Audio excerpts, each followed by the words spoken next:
প্রথমেই আমি যেটা আলোচনা করবো সেটি হলো নিফটি 50 চার্ট নিয়ে। তো আমরা দেখেছি যে 15 তারিখ এখানে মার্কেট ওপেন হয়েছিল আগের সপ্তাহে। তারপর 16 তারিখে এইচডিএফসি ব্যাংকের রেজাল্ট এসেছিল।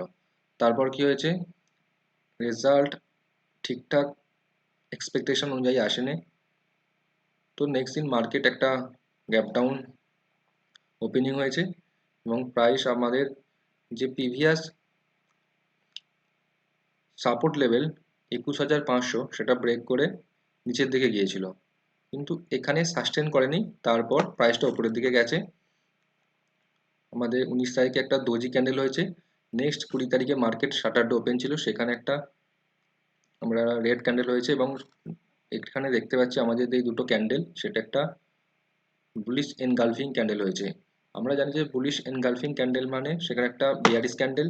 তো আমরা ওয়াচ আউট করবো মার্কেট কিভাবে কি হচ্ছে। তো আমাদের উপরের দিকে যে রেজিস্ট্যান্সটা আছে সেটা হচ্ছে 21,549। সেটা ব্রেক করলে একটা মুভমেন্ট আসতে পারে উপরের দিকে। আর নিচেরটা আমরা যেটা আলোচনা করলাম সেটা হচ্ছে 21,500। এই হলো আমার নিফটি ভিউ। নেক্সট আমি যেটা কিছু সেক্টর আলোচনা করব যেখানে একটা ব্রেকআউট দেখতে পাচ্ছি। তো আমরা সেখানে প্রথমে দেখো পিএসইউ ব্যাংকের ইন্ডেক্স।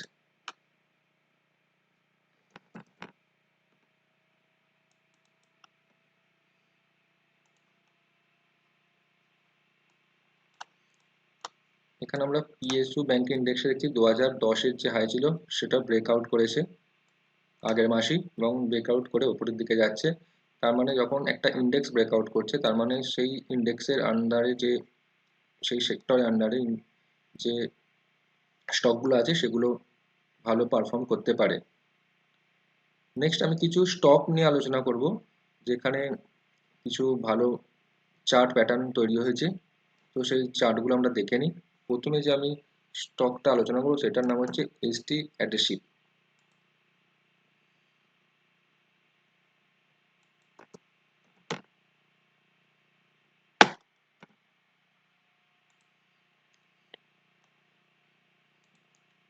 এটা হলো এইচপি অ্যাডহেসিভের চার্ট। 2022 এখানে জানুয়ারিতে এখানে একটা হাই ছিল, সেই হাইটা ব্রেক করেছিল আমাদের এখানে 2023-এ 14ই আগস্ট। তারপর প্রাইস ওপরের দিকে যায়নি। এই দেখতে আমরা দেখছি হরাইজন্টাল লাইন, এখানে ব্রেকআউটটা হয়েছিল।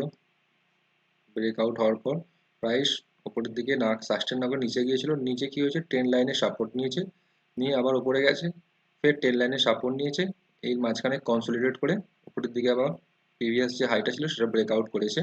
তো ব্রেকআউট করে একটু উপরের দিকে চলে গেছে প্রাইসটা। তো আমরা রিটেস্টের জন্য ওয়েট করব। নেক্সট যেটা সাপোর্ট হচ্ছে সেটা হচ্ছে 96। তো এর নিচে গেলে ভিউটা ইনভ্যালিড হয়ে যাবে। তো এর উপরে যতক্ষণ থাকবে ততক্ষণ একটা মুভমেন্ট থাকবে এবং ভলিউমে আমরা সাপোর্ট দেখতে পাচ্ছি। নেক্সট যেটা আমরা আলোচনা করব স্টকটা, সেটার নাম হচ্ছে এইচএফএসিএল। এখানে আমরা কি দেখছি, একটা 2021-এ জুন মাসে একটা হাই ছিল, সেই হাইটা এখানে ক্লোজ তো হয়নি, উপরে গিয়েছিল, প্রাইস নিচের দিকে চলে এসেছে। তারপর প্রাইস একটা কনসলিডেট জোনের মধ্যে গেছে একটা এটা।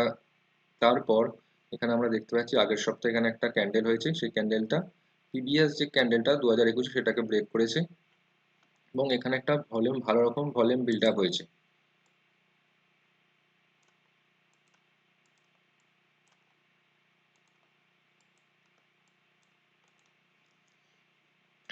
তো আমরা এই লাইনটার জন্য ওয়েট করবো, এই হাইটা যখন ক্লোজ হবে তখন আমরা বুঝবো যে হ্যাঁ এখানে একটা ভিউটা ভ্যালিড আছে এবং তারপর একটা মুভমেন্ট আসতে পারে।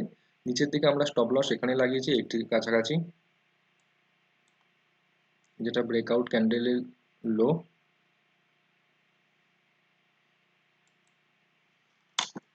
যেহেতু এটা অনেকটা বড় স্টপ লসটা হয়ে যাচ্ছে তাই স্টপ লসটা আমি ওপরে করে দিলাম 92 এর কাছাকাছি। 92 92 এর কাছাকাছি আমরা স্টপ লস, 92 এর কাছে স্টপ লসটা লাগিয়ে দিলাম। নেক্সট যেটা আলোচনা করবো সেটা হচ্ছে ব্যাঙ্গালোর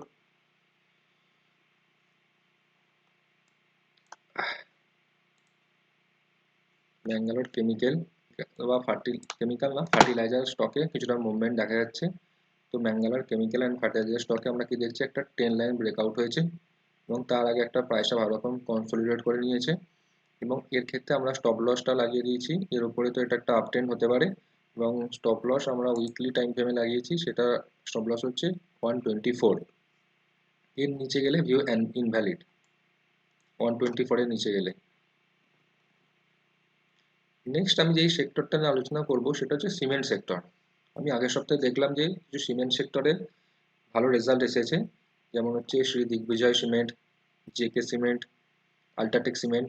তো আমি এখানে জেকে সিমেন্টের স্টকটা চার্টটা দেখে নেব। জেকে সিমেন্ট আমরা দেখছি 2021 নভেম্বরে হাই, সেটাকে ক্লোজ করেছে। ক্লোজ করার পর এখানে প্রাইস একটা কনসলিডেটেড জোনের মধ্যে গেছে, কনসলিডেট করেছে এখানে। কনসলিডেট করার পর আমরা এই টেস্টে এখানে অ্যাড করা যেতে পারে কোনো, বা এই যে হাইটা, এই হাইটা ব্রেক করলে ক্লোজিং হলে হাইটে যা আছে 4088, তার উপর যদি ক্লোজ হয় তখন আমরা নিতে পারি। আর স্টপ লস যেটা আছে 3711, এর নিচে ভিউ ইনভ্যালিড। আমি এখানে যে স্টকগুলো আলোচনা করলাম বা নিফটির ভিউ দিলাম সেটা অনলি ফর স্টাডি পারপাস, না কোনো বাই বা সেল রেকমেন্ডেশন নয়, কারণ আমি সেবি রেজিস্টার্ড রিসার্চ অ্যানালিসিস নয়, জাস্ট স্টাডি পারপাসে আমার ভিউটা শেয়ার করলাম, যাতে আপনারা এখান থেকে কিছু লার্নিং করতে পারেন যে আমি কিভাবে স্টক সিলেক্ট করি, কিভাবে আমি দেখি স্টকগুলোকে, কিভাবে নিফটির ভিউ দেখি, কিভাবে সেক্টর অ্যানালিসিস করি, সব কিছুর আলোচনা করার জন্য এটা করা হয়েছে। তো আপনারা কেনাবেচা করলে আপনাদের ফাইন্যান্সিয়াল অ্যাডভাইজারের সাথে কথা বলি, কেনাবেচা করুন। তো ভিডিওটা এখান পর্যন্তই শেষ করলাম। তো থ্যাংক ইউ, আবার পরের ভিডিওতে আপনাদের সাথে দেখা হবে। চ্যানেলটা যদি ভালো লেগে থাকে, আমার অ্যানালিসিস ভালো লেগে থাকে, তাহলে আপনারা কমেন্টের মাধ্যমে জানান, এবং আরও কি আলোচনা করতে পারি সেটা জানান, এবং ভালো লাগলে চ্যানেলটা সাবস্ক্রাইব করুন। Thank you.